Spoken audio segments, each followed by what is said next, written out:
오늘은 많은 분들이 궁금해하시는 이야기를 들려드리려고 합니다. 바로 시어머니와 며느리 관계에 대한 진솔한 이야기입니다. 최근 가족 상담을 진행하면서 만난 여러 가정의 이야기를 통해 시어머니와 며느리가 서로를 어떻게 생각하고 있는지 알아보게 되었습니다. 혹시 여러분도 이런 고민을 하고 계시지는 않나요?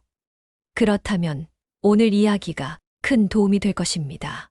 영상 시작 전 100% 공짜인 구독과 좋아요 버튼을 눌러주시면 더 좋은 콘텐츠로 찾아뵐 수 있습니다. 며느리들의 진심. 그럼 지금부터 며느리들의 진짜 속마음을 들어보겠습니다. 최근 상담에서 만난 30대 며느리 김미영 씨는 이렇게 말했습니다. 솔직히 말하면 시어머니와 어떻게 지내야 할지 정말 모르겠어요. 좋은 며느리가 되고 싶은 마음은 있는데 자꾸 눈치를 보게 되니까 힘들어요. 또 다른 며느리인 박소영 씨는 이런 고민을 털어놓았습니다. 시어머니께서 좋은 의도로 말씀해 주시는 건 알아요. 하지만 가끔은 그 방법이 저에게는 부담스럽게 느껴져요. 특히 육아나 살림에 대한 조언들. 고맙긴 한데 어떻게 반응해야 할지 모르겠어요. 35세 며느리 이지은 씨의 이야기도 인상적이었습니다. 저도 시어머니를 진짜 어머니처럼 생각하고 싶어요. 하지만 어떻게 다가가야 할지, 어떤 말을 해야 할지 항상 고민이에요. 실수할까봐 더 조심스러워지는 것 같아요. 이처럼 많은 며느리들이 시어머니와 좋은 관계를 원하지만 그 방법을 몰라서 어려워하고 있었습니다. 그렇다면 며느리들이 정말로 원하는 것은 무엇일까요? 상담을 통해 알게 된 것은 며느리들이 가장 원하는 것은 바로 인정과 존중이었습니다. 29세 며느리 최수진 씨는 이렇게 말했어요. 시어머니께서 제가 하는 일을 인정해 주시면 정말 기뻐요. 고생 많았다는 말보다는 정말 잘했다는 말을 들을 때 더 힘이 나거든요. 시어머니들의 마음. 이번에는 시어머니들의 마음을 들어보겠습니다. 68세 김순자 시어머니는 이런 속마음을 털어놓으셨습니다. 사실 며느리에게 어떻게 다가가야 할지 저도 모르겠어요.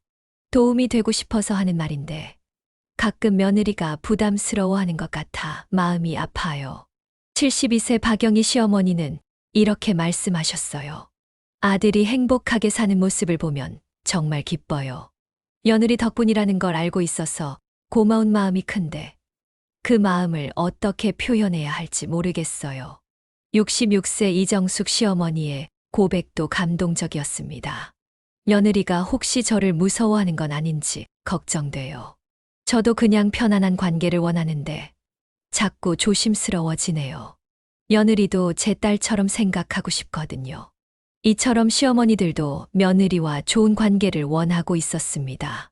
단지 표현 방법을 몰랐을 뿐이었어요. 70세 한명자 시어머니는 이런 바람을 말씀하셨습니다. 며느리가 편하게 대해줬으면 좋겠어요. 저도 며느리가 힘들어하는 건 원하지 않거든요. 우리 가족 모두가 행복했으면 좋겠어요. 오해와 진실. 그렇다면 시어머니와 며느리 사이에는 어떤 오해들이 있을까요? 가장 큰 오해 중 하나는 서로의 진심을 모른다는 것이었습니다. 예를 들어 시어머니가 이렇게 하면 더 좋을 것 같은데 라고 말씀하시면 며느리는 제가 잘못하고 있다는 뜻인가? 라고 생각하게 됩니다. 반대로 며느리가 괜찮습니다 라고 대답하면 시어머니는 내 말을 듣기 싫어하는구나 라고 받아들이시는 경우가 많았어요. 실제로 상담에서 만난 한 가정의 이야기를 들려드리겠습니다. 며느리 정미라 씨는 시어머니가 김치를 담그는 방법을 알려주실 때마다 스트레스를 받았다고 했어요. 제 방식을 인정해 주지 않는 것 같다고 생각했거든요. 하지만 시어머니 김정순 씨는 전혀 다른 마음이셨어요. 며느리가 김치를 잘 담그는데 제 비법도 알려주면 더 맛있게 만들 수 있을 것 같아서 라고 말씀하셨거든요. 이처럼 같은 상황도 전혀 다르게 받아들이고 있었습니다. 또 다른 사례도 있었어요. 며느리 강은주 씨는 시어머니가 손자를 너무 자주 보고 싶어 하신다고 생각해서 부담스러워했어요. 하지만 시어머니 장복순 씨는 며느리가 힘들까봐 너무 자주 연락드리기도 조심스럽다고 말씀하셨거든요. 이렇게 서로의 마음을 정확히 모르기 때문에 생기는 오해들이 참 많았습니다. 현명한 소통법. 그렇다면 어떻게 하면 서로를 이해할 수 있을까요? 상담을 통해 발견한 현명한 소통법들을 알려드리겠습니다. 첫 번째는 감사 표현하기입니다. 실제로 관계가 좋아진 한 가정의 사례를 들려드리겠습니다. 며느리 윤미경 씨는 시어머니께서 반찬을 해주실 때마다 어머니, 정말 감사해요. 덕분에 이번 주는 편하게 지낼 수 있겠어요. 라고 구체적으로 감사를 표현하기 시작했어요. 그러자 시어머니 신옥분 씨는 우리 며느리가 이렇게 고마워하는 줄 몰랐네. 더 자주 해줘야겠다며 기뻐하셨다고 해요. 두 번째는 부담 없는 거절법입니다. 며느리 조은희 씨는 시어머니의 조언이 부담스러울 때 이렇게 말한다고 해요. 어머니 말씀이 맞아요. 그런데 제가 아직 익숙하지 않아서 천천히 배워볼게요. 이렇게 말하면 시어머니도 기분 나빠하지 않으시고 며느리도 부담을 덜 수 있었다고 합니다. 세 번째는 칭찬의 힘입니다. 시어머니 배순영 씨는 며느리를 다른 사람들 앞에서 이렇게 칭찬한다고 해요. 우리 며느리가 정말 잘해줘요. 덕분에 아들도 행복해 보이고 손자도 밝게 자라고 있어요. 이런 칭찬을 들은 며느리 홍지영 씨는 정말 기분이 좋았고 시어머니께 더 잘해드리고 싶은 마음이 생겼다고 말했어요. 네 번째는 적절한 거리 유지하기입니다. 시어머니 최영자 씨는 이렇게 말씀하셨어요. 며느리에게도 개인적인 시간과 공간이 필요하다는 걸 배웠어요. 너무 가깝게 지내려고 하지 말고 그렇다고 너무 멀어지지도 않는 적당한 거리가 있더라고요. 성공 사례들. 이제 실제로 좋은 관계를 만든 가정들의 이야기를 들려드리겠습니다. 첫 번째 가정은 정기적인 대화 시간을 만든 경우입니다. 김 씨 가문에서는 매월 마지막 일요일에 가족 모임을 갖습니다. 이때 시어머니와 며느리가 서로의 고민을 나누고 좋았던 일들을 공유한다고 해요. 며느리 김혜진 씨는 처음에는 어색했지만 이제는 정말 소중한 시간이 되었어요.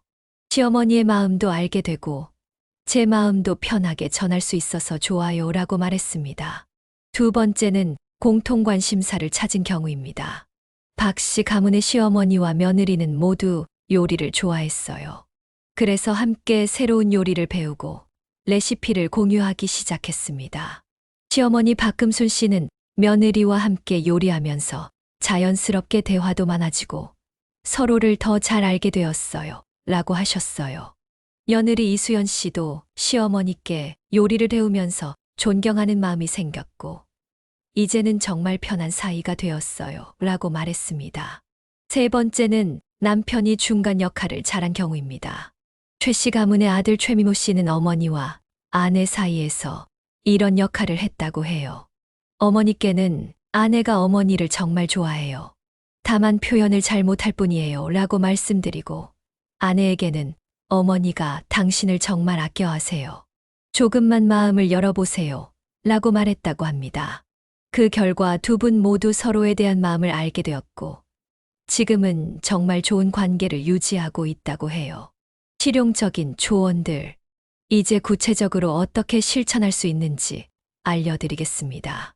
시어머니들을 위한 조언부터 말씀드리겠습니다. 첫째, 조언은 요청받았을 때만 해주세요. 며느리가 어머니, 이럴 때는 어떻게 하는 게 좋을까요? 라고 물어볼 때 답해 주시면 됩니다. 그렇지 않을 때는 지켜봐 주시는 것이 좋아요. 둘째, 며느리의 방식을 인정해 주세요. 요즘은 이렇게 하는구나. 내 방법도 좋네라는 말 한마디가 며느리에게는 큰 힘이 됩니다. 셋째, 아들 앞에서 며느리를 칭찬해 주세요. 우리 며느리 덕분에 너도 행복해 보인다는 말은 며느리가 가장 듣고 싶어 하는 말 중 하나입니다. 넷째, 며느리의 친정도 소중히 여겨주세요. 명절이나 특별한 날에 며느리 부모님께 안부를 물어보시거나 작은 선물을 준비해 주시면 며느리가 정말 감동합니다. 이번에는 며느리들을 위한 조언입니다. 첫째, 작은 것에도 감사를 표현하세요. 어머니 덕분에 정말 도움이 많이 돼요. 라는 말을 자주 해주세요. 시어머니도 인정받고 싶어 하시거든요. 둘째, 시어머니의 마음을 이해하려고 노력하세요. 간섭이라고 생각하지 마시고 걱정해서 하는 말씀이라고 받아들여 보세요. 그러면 마음이 훨씬 편해집니다. 셋째, 완벽하려고 하지 마세요. 실수해도 괜찮고 모르는 것이 있어도 괜찮습니다. 오히려 잘 모르겠어요. 가르쳐 주세요라고 하면 시어머니가 더 좋아하실 수도 있어요. 넷째, 시어머니와의 시간을 만들어 보세요. 가끔 둘이서만 차 한 잔 마시거나 함께 쇼핑을 가보세요. 자연스럽게 대화할 기회가 생깁니다. 오늘 이야기를 정리해 보겠습니다. 시어머니와 며느리 두 분 모두 서로를 이해하고 좋은 관계를 원하고 있습니다. 다만 그 방법을 몰랐을 뿐이에요. 가장 중요한 것은 서로의 마음을 이해하려는 노력입니다. 완벽할 필요는 없어요. 조금씩 천천히 관계를 만들어가면 됩니다. 시어머니는 며느리를 독립된 한 사람으로 존중해 주시고, 며느리는 시어머니의 따뜻한 마음을 이해해 주세요. 그리고 무엇보다 감사의 마음을 자주 표현하세요. 작은 감사 인사 하나가 관계를 크게 변화시킬 수 있습니다. 오늘 이야기가 여러분의 가정에 작은 도움이 되었기를 바랍니다. 구독과 좋아요, 그리고 여러분의 소중한 댓글로 경험을 나누어 주세요.